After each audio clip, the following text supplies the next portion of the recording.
ما أحب لي أن تأتيني إلا في صورة أمرد. ومنهم من يتأول قول النبي: رأيت ربي في صورة شاب أمرد، أحسن صورة وفي صورة كذا وكذا، ويجعل الأمرد ربه.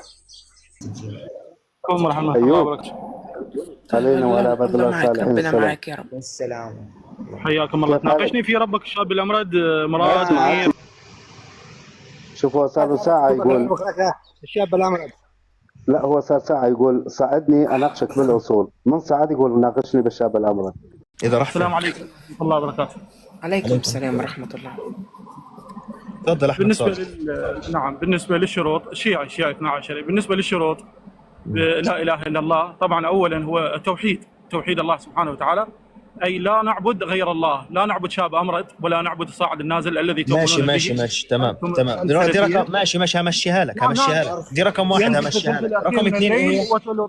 وتلوطون به لأنه شاب أمرد. خليك محترم. هذا ابن أنا كتبت لك تحت في التعليق، قلت لك هذا صرخ يتابع. والله ما انتبهت. إيه. السلام عليكم ورحمة الله. أبو ماريا 12، تفضل. 12. حياك الله بماريا. حيا الله نباك، حيا الله نباك. أبو ماريا، كيف حالك؟ الله يسلمك يا عزيزي، الحمد لله. طمني عنك. طيب الحمد لله خير وبركة إن شاء الله. دوم إن شاء الله بخير وبركة. هل تؤمن بالقضاء والقدر؟ نعم أكيد. حياك الله. أنا أؤمن بالقضاء والقدر لله سبحانه وتعالى، لكن أنت ماذا تقول في طاعون البخاري بالسيدة عائشة؟ عرفتك صرخي من البداية، أنا محضرك عن النزول. أيوة أنا كنت محضرها برضه. حياك الله. علينا وعلى عباد الله الصالحين السلام. نعم شيعي، حياك الله. أهلا وسهلا بك.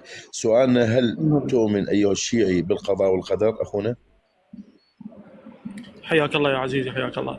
طبعا في قضية القضاء والقدر يعني الأفضل أن يكون السؤال في التوحيد، أنه ربكم تخرون عليه حسب العقيدة الواسطية. فالمفروض بأنه أنت تناقش في العقيدة. طيح الله حظك. زين أخونا، طيح الله حظك. يلا انزل، هاتي الثاني اللي كان صاعد.